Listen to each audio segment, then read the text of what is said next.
저희 교회는 예배 시간에 사도신경이 있고 십계명이 있고 주기도문이 있습니다. 원래 조교개혁 시대에 칼빈 같은 경우는 이런 세 가지의 내용을 예배 시간에 다 포함시켰어요. 그래서 믿음의 내용으로서의 사도신경, 우리가 무엇을 믿는가, 이것을 사도신경으로 고백하고, 또 우리는 어떻게 살아야 하는가, 사랑으로 살아야 한다. 하나님 사랑, 이웃 사랑, 주님께서 주신 영원한 도덕법인 십계명을 암송하고, 그리고 마지막으로 우리의 소망의 내용, 우리의 소망이 무엇인가, 그것이 주기도문에 담겨 있는 것입니다. 그래서 우리 신앙의 가장 기초가 사도신경이고, 그리고 십계명이고 주기도문입니다. 그런데 안타깝게도 우리 한국교회 안에서 예배 순서의 간소화라고 하는 것이 유행하면서 이런 십계명이라든지 또 이런 주기도문이라든지 또 요즘에는 사도신경까지도 고백하지 않는 그런 교회들이 점점 늘어나고 있죠. 그러나 그것은 굉장히 위험한 것입니다. 하나님께서 우리에게 기본으로 주신 믿음의 내용, 사랑의 내용, 소망의 내용, 이것을 우리가 매번 암송함을 통해서 기억하고 또 그 내용을 가지고 고백하고 살아가고 소망하는 것, 너무나도 중요한 내용이거든요.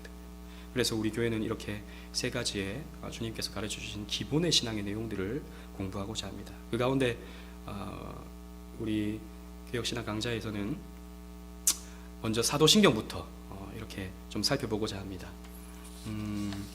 우리가 사도신경은 어릴 때부터 잘 외우죠. 예배 시간마다 암송하고, 또 특히 세례문답이라든지 또 학습문답 하게 될 때 사도신경 꼭 물어보지 않습니까? 요즘에는 저도 뭐 많은 교회를 가보진 못했지만 이렇게 보면 학습이라든지 또 세례라든지 이렇게 문답을 할 때 목사님이 직접 뭐 이렇게 또 물어보고 이렇게 하는 교회들도 좀 드물다고 합니다. 그냥 오면 세례 신청하면 그냥 해주고, 학습 신청하면 그냥 해주고, 이런 모습들이 많은데 그 굉장히 위험한 것이죠. 여러분, 교회는 누구나 올 수 있어야 됩니다.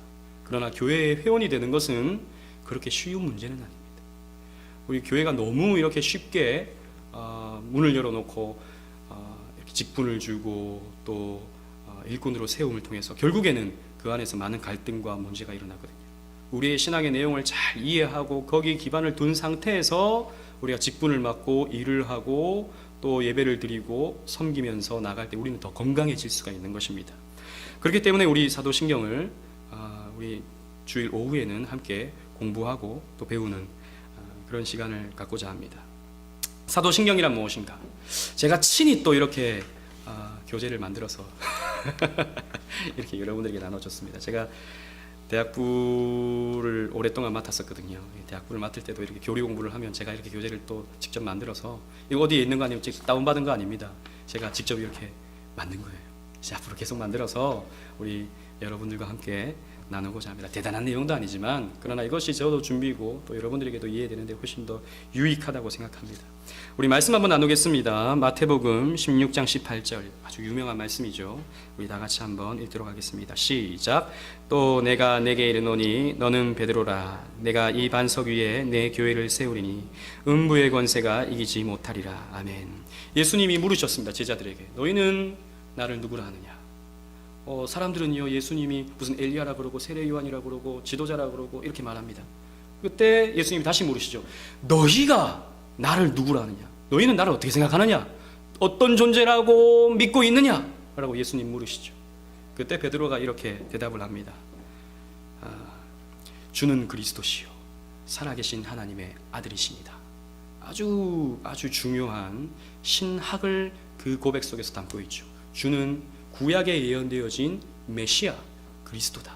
그리고 당신은 단순한 인간이 아닌 하나님의 아들, 즉 하나님이시다 라고 하는 고백을 베드로가 했습니다. 그때 예수님이 크게 기뻐하시죠.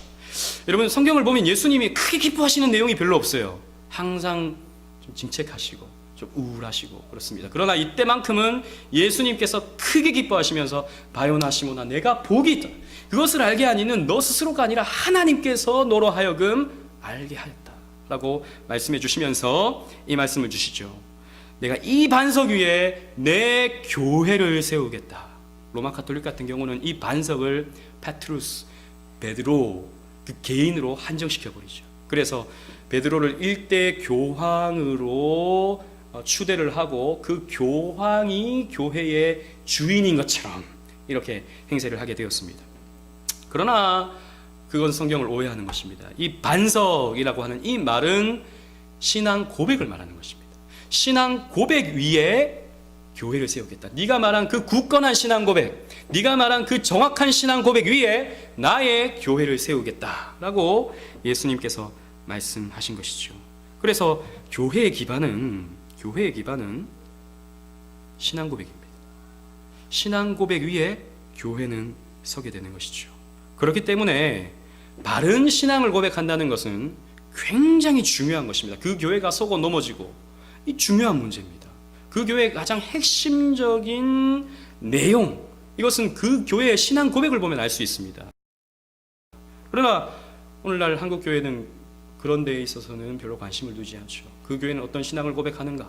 예수 믿고 천국 가는 이런 단순한, 이런 너무나도 보편적인 내용들만 가지고 성도들에게 가르치고 또 그것만 있으면 구원받는 이런 식으로 사람들에게 가르치고 있는 형국이죠. 그러다 보니까 우리의 교회 기반이 굉장히 약합니다. 한국 교회 안에. 그래서 문제가 일어나면 휘청거리고 분열되고 갈라지고 싸움이 일어나고 또 성도들도 그 고백 위에서 살지 못하고 교회에서는 신앙생활 잘하지만 밖에 나가면 불신자와 별다를 바 없는 그런 삶을 살게 되는 것이죠. 그렇기 때문에 우리 교회는 이 신앙 고백을 굉장히 강조하려고 합니다. 우리 카페에도 보면 우리 교회는 첫 번째 핵심 가치의 첫 번째는 우리는 정통적 웨스트민스터 신앙 고백서 및 대소리 문답을 우리의 신조로 합니다 라고 되어 있습니다. 우리는 신앙 고백적 공동체이고 신앙 고백적 교회가 되고자 하는 바람이 있는 것이죠. 그 가운데 신앙의 내용을 가장 잘 요약하고 정리한 것이 사도신경이라고 할 수 있습니다. 그래서 교회 역사 속에서 가장 오래되고 가장 권위 있고 가장 보편적으로 사용하는 신앙 고백이 사도신경인 것이죠. 우리는 왜 신앙 고백을 해야 합니까? 이 신앙 고백은 아까도 말씀드렸다시피 교회는 신앙 고백적 공동체인데 이 고백으로 교회는 하나 될 수 있거든요. 이 내용으로, 이 진리로 하나 될 수 있는 것입니다. 그냥 교단별로 우리가 이렇게 교단별로 나누니까 별로 안 좋다. 우리 모여서 우리가 좀 하나 되자. 그런 식으로 모인다고 해서 교회가 하나 되지 않습니다. WCC 같은 경우에는 뭐 교파, 뭐 내용 이런 거 상관없이 다 그냥 모여가지고 기독교의 힘을 갖자 이렇게 주장하지만 그것은 결코 하나님이 원하시는 방법이 아닙니다. 교회가 연합하는 것은 진리 안에서 연합해야 됩니다. 그래서 진리 안에서 하나가 되어져야 되지 외형적으로 그냥 같이 앉아 있는다고 해서 하나가 되는 것이 아니란 말이죠. 왜냐하면 신앙 고백이 다른데요.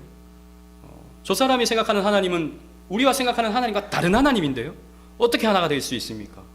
그럴 수 없다는 것이죠. 그래서 신앙 고백하는 교회는 한 고백으로 하나가 될 수 있는 것입니다. 이것이 한 가족이 될 수 있는 내용이기도 한 것입니다. 그리고 신앙 고백은 우리의 신앙의 내용을 아주 요약적으로 잘 정리해 줍니다. 우리 신앙의 핵심, 우리가 꼭 알아야 할 신앙의 핵심적 내용이 사도신경에 담겨져 있는 것이죠. 그래서 우리는 그 사도신경을 암송함을 통해서 우리의 신앙의 내용을 이해할 수가 있게 되는 것입니다.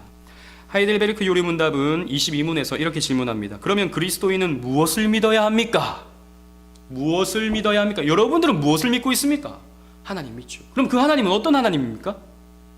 예수님을 믿죠. 그럼 그 예수님은 어떤 예수님입니까? 많은 사람들이 예수 사랑해요 나 주 앞에 엎드려 찬양은 너무나도 잘하는데 그 예수님이 어떤 분인지에 대해서는 관심이 없어요. 하나님 감사합니다 말은 잘하는데 그분이 어떤 분인지에 대해서는 관심이 없어요. 아니 생각해 봅시다. 제가 제 아내를 사랑하는데 말은 사랑한다고 하면서 제 아내가 무엇을 좋아하는지, 무엇을 하고 싶은지, 무엇을 먹고 싶은지 관심 없이 그냥 사랑해 사랑해 말만 한다고 해서 그게 사랑입니까? 그거 아니죠. 사랑이라고 하는 것은 상대를 알아가는 것입니다. 상대의 요구를 알아가는 것이고 상대의 바람을 알아가는 것이죠. 그래서 그 바람과 요구에 따라서 맞추어 주는 것이 진정한 사랑인 것입니다. 그런데 하나님이 뭘 좋아하는지에 대해서는 관심이 없어. 그분을 통해서 내가 무엇을 얻을 수 있을까에 대해서만 관심이 있는 거예요. 한국교회가. 많은 사람들이, 많은 성도들이 잘못된 것이라는 것이죠. 이 하일데베르크 요리문답은 이렇게 답합니다. 복음에 약속된, 우리 다 같이 한번 읽어볼까요? 제가 교재를 다 나눠드렸으니까 다 같이 읽어보겠습니다. 시작. 복음에 약속된 모든 것을 믿어야 합니다. 이 복음은 보편적이고 의심할 여지 없는 우리의 기독교 신앙의 조항들인 사도신경이 요약하여 가르쳐줍니다. 무엇을 믿어야 하는가? 하이델베르크 요리문답은 사도신경이 그것을 우리에게 잘 가르쳐준다, 이렇게 답하고 있는 것이죠. 그래서 제가 지난 한 3개월 동안에 많은 개혁교회들을 이렇게 돌아봤습니다. 많은 개혁교회들을 돌아보면서 그 가운데 특징적인 교회 한 교회가 있었는데, 사도신경 신앙 고백하기 전에 목사님이 이렇게 질문을 하고 답의 형식으로서 성도들이 고백합니다. 오직 은혜교회 성도여, 여러분들은 무엇을 믿습니까? 질문하면 성도들이 나는 전능하신 하나님을 믿사오며 이렇게 쭉 나가는 것이죠. 그러한 내용이 굉장히 중요한 거예요. 우리가 무엇을 믿는가? 그 믿는 부분에 대해서 우리가 명확한 생각과 신학과 판단을 가지고 답할 수 있는 것, 굉장히 중요한 내용입니다. 그럼 신앙 고백의 종류는 무엇이 있을까요? 여러 가지가 있습니다만 아주 중요한 것들만 간략하게 넣어봤습니다. 신앙 고백에는 신경 혹은 신조가 있습니다.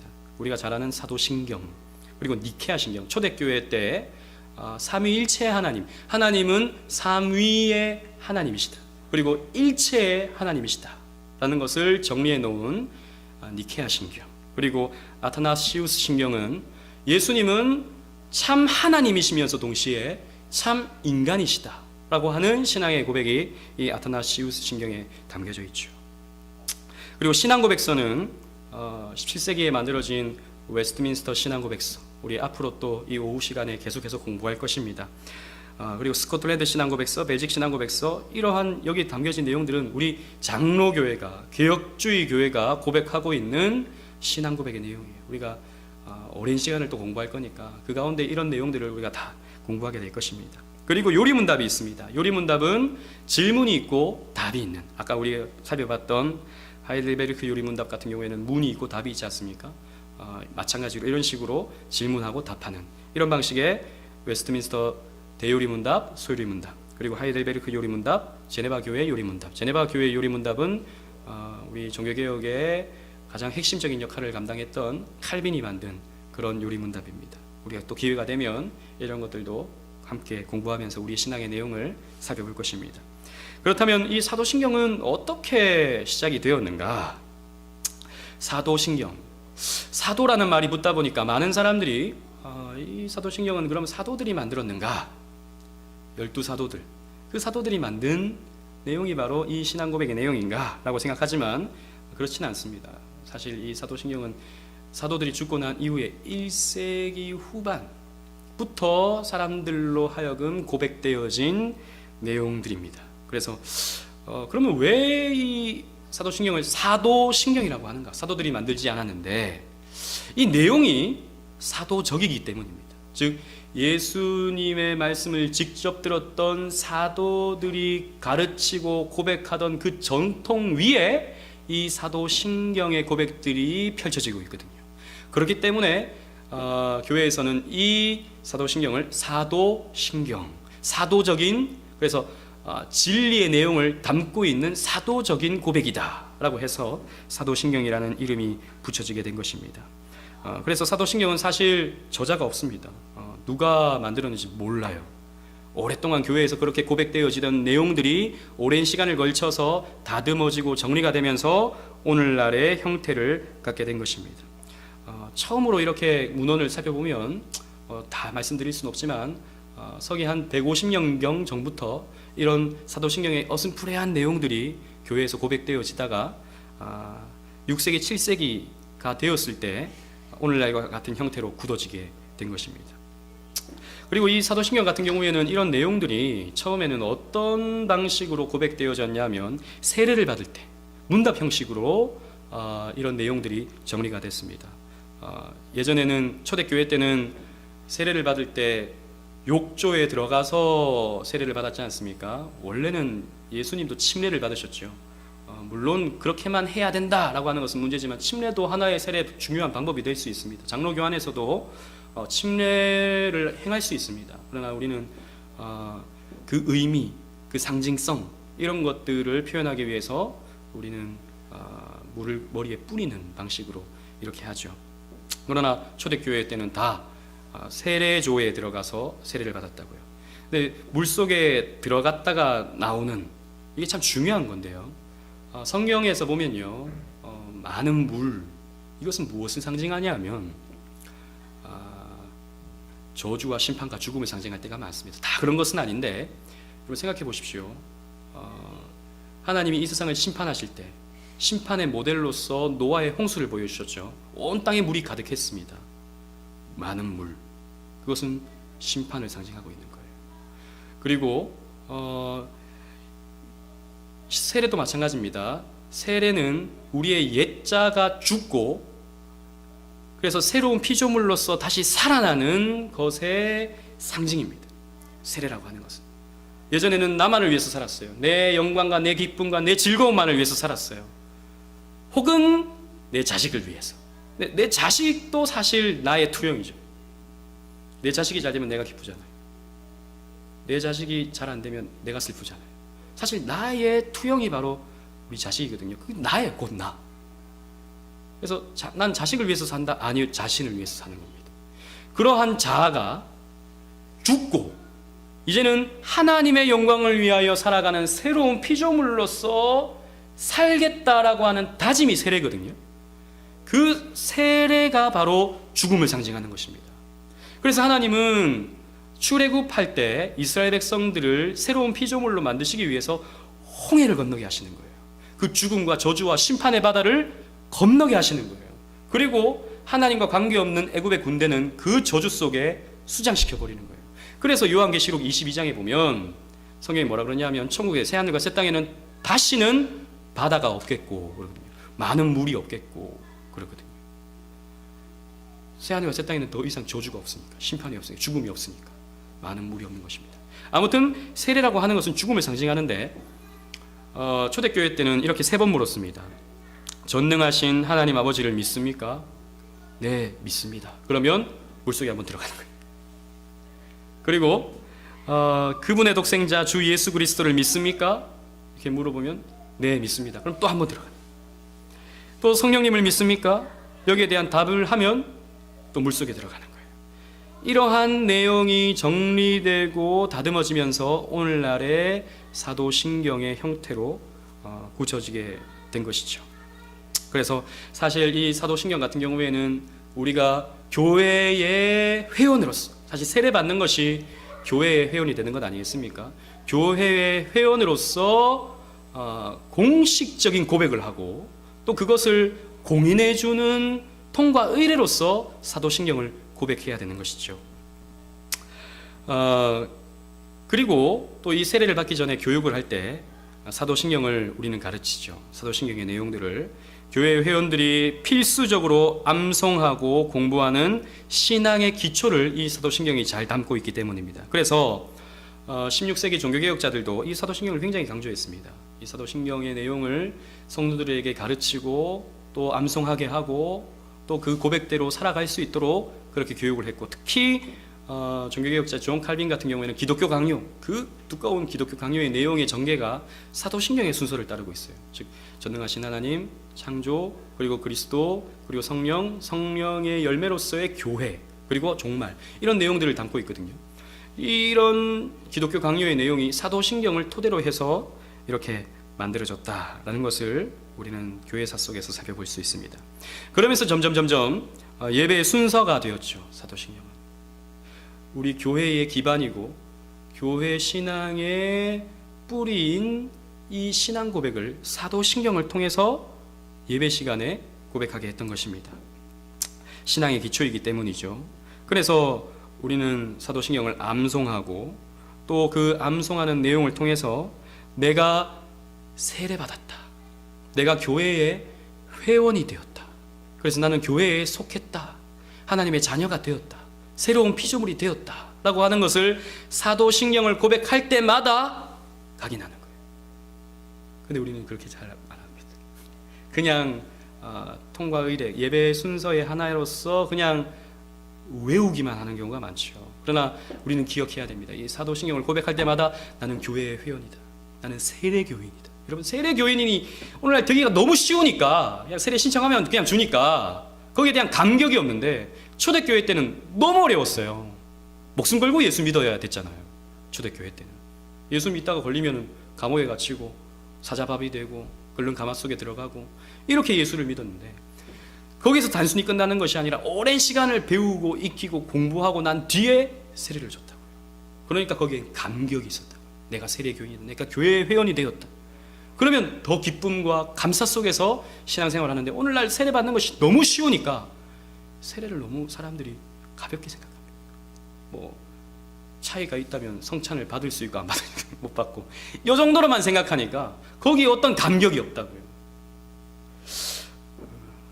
그래서 저는 좀 앞으로 기회가 되면은 세례를 줄 때 조금 어렵게 하려고. 너무 어려우면 또 딴 교회 갈란다 그럴지 모르니까 조금 어렵게, 그래도 좀 가볍지 않게 이렇게 하려고 합니다. 같이 공부하고, 저와 오랜 시간을 같이 공부하고, 그 다음에 그 고백이 공적으로 고백되어질 때 세례를 주는 방식을 저는 가지려고 합니다.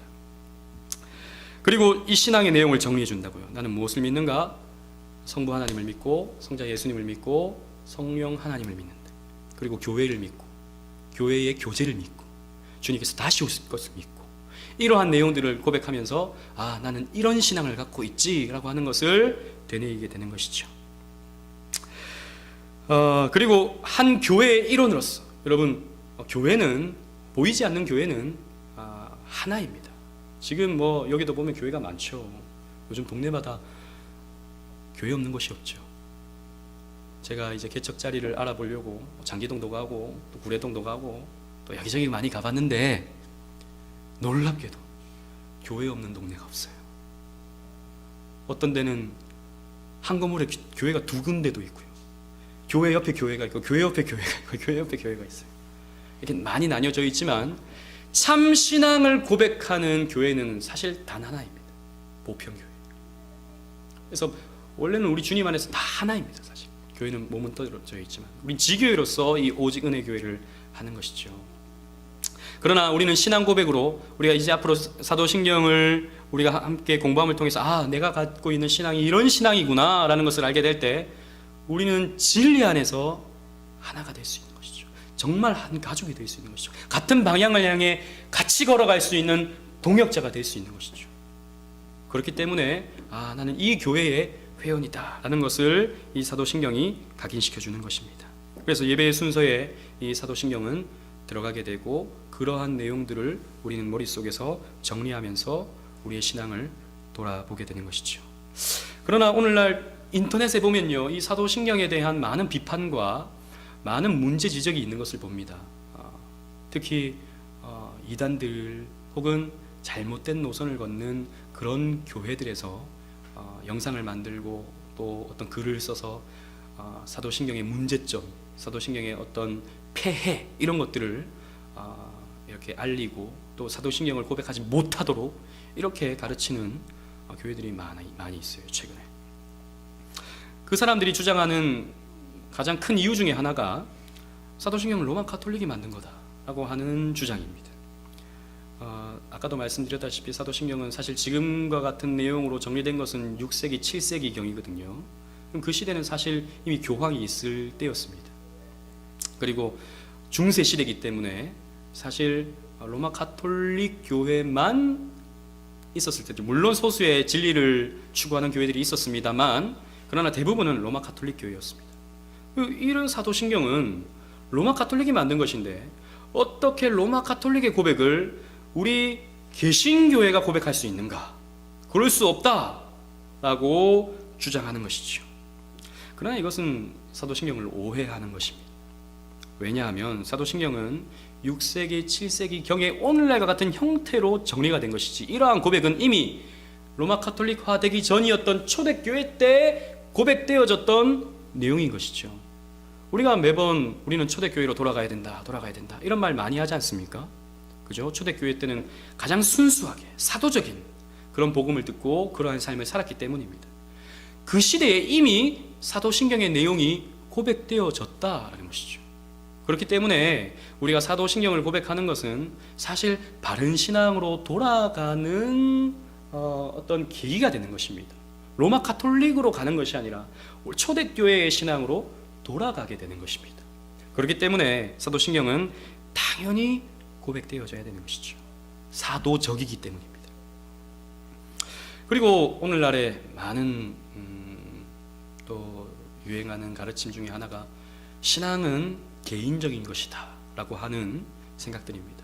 근데 사도신경은 좀 객관화되어 있는 신앙의 내용들 아닙니까? 이건 내가 고백하고 싶은 대로 고백하는 것이 아니라 누군가에 의해서 고백되어지도록 강요받는 것처럼 느껴지는 것이죠. 신앙은 내가 믿어야 되는 것이고 내가 이해해야 되는 것이고 내가 느껴야 되는 것이다 라고 하는 것이 오늘날의 시대 흐름입니다. 그래서 오늘 많은 사람들이 교리, 이런 신조 이런 것들은 따분해하고 찬양을 통해서 뭔가를 느끼기 원하죠. 영상을 통해서 뭔가 감동받기를 원하죠. 어떤 이미지를 통해서 뭔가 깨닫기를 바랍니다. 사실 그런 설교를 들으면, 그런 가르침을 받으면 뿌듯해요. 이런 깨달음이 있구나. 저런 삶을 사는 사람이 있구나. 감동이 되고 뿌듯함이 있습니다. 그러나 그러한 감동은, 그러한 뿌듯함은 다른 종교에 다 있습니다. 절에도 가면 뿌듯함이 있을지 모르겠어요. 그리고 나름대로 착하게 살고자 노력하고 애쓰는 사람들은 다 그런 뿌듯함과 그런 깨달음과 그런 감정들을 다 느낀다. 그걸 교회에서 느꼈다고 해서 나는 특별한 은혜를 받았다 할 수 없는 것입니다. 사도적인 하나님의 복음이 잘 정리되어진 이 사도적인 고백을 우리가 공부하고 그것이 나의 고백이 되어질 때 거기에는 진리에 입각한 신앙생활이 가능해지게 되는 것이에요. 내가 하고 싶은 대로 신앙생활을 하는 것이 아니라 성경 말씀이 우리에게 가르쳐 주는 대로의 신앙생활을 할 수 있게 되는 것입니다. 여러분, 성경 말씀이 주관적입니까? 성경 말씀이 사람마다 다르게 해석되어지고 다르게 적용되어집니까? 아닙니다. 성경 말씀은 객관적인 말씀입니다. 누구에게나 동일합니다. 누구에게나 창세기 1장이 동일하고 누구에게나 요한계시록 22장이 동일합니다. 객관적인 계시예요.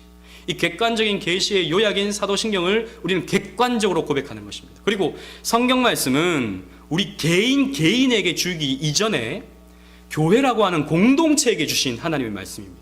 그렇기 때문에 우리는 공동체적인 신앙 고백을 함께 할 수 있어야 돼요.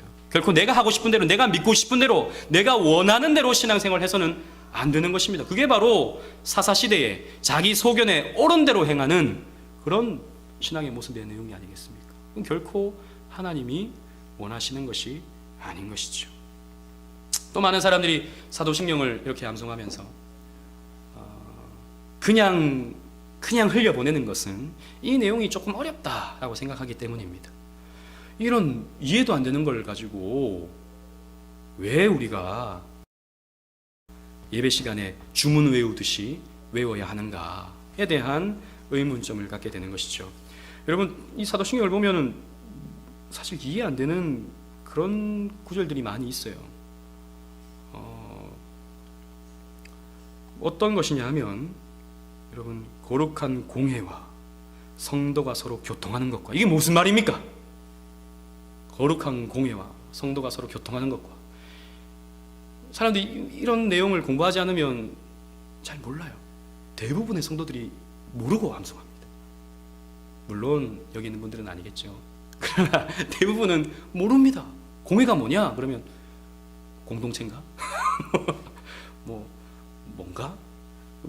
성도가 서로 교통하는, 차 타고 가는 게 교통인가? 이런 식으로 생각하는 경우가 많이 있어요. 그럼 목사님 뭡니까? 다음에 가르쳐 드릴 거예요. 다음에 오시면 제가 하나하나 가르쳐 드릴 겁니다. 오늘 다 하면 끝이 안 나니까.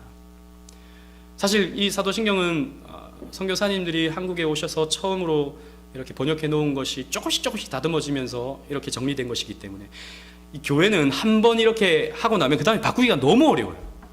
사실 사도신경, 저는 제 마음에 2004년에 새롭게 번역된 사도신경이 있습니다. 요즘에 이 새성경에 보면, 밑에 보면 사도신경을 번역해 놨어요. 이걸로 저는 신앙 고백하고 싶은 마음이 있어요. 그러나 우리가 이미 외우고 있던 사도신경이 있기 때문에 그게 편하니까, 그게 또 우리 맞으니까 이렇게 하긴 하는데, 이제 앞으로는 저는 좀 새롭게 번역된 사도신경으로 신앙을 고백하는 게 좋겠다는 생각을 하고는 있어요. 너무 어려워요. 무슨 내용인지 모르고 그렇게 암송하게 되는 거예요. 그러나 이 내용 자체는 사실 어려운 것이 아닙니다. 우리가 다 아는 내용입니다. 다 아는 내용인데 우리 머릿속에 정리를 하지 않아서 어렵게 느껴지는 것이죠. 그리고 우리가 필수적으로 알아야 되는 내용이기 때문에 사실 우리 신앙생활을 하면서 다 기억하고 생각할 수 있었던 그런 내용입니다. 남녀노소를 불문하고 다 이해할 수 있는 그런 내용이 사도신경인 것이죠. 그렇기 때문에 우리 교회는 사도신경을 고백하지 않습니다 라고 주장하는 교회는 문제가 있는 교회입니다. 그런 교회는 위험한 교회입니다. 그런 교회는 하나는 알고 둘은 모르는 교회입니다. 사실 그런 교회는 이단에 가깝습니다.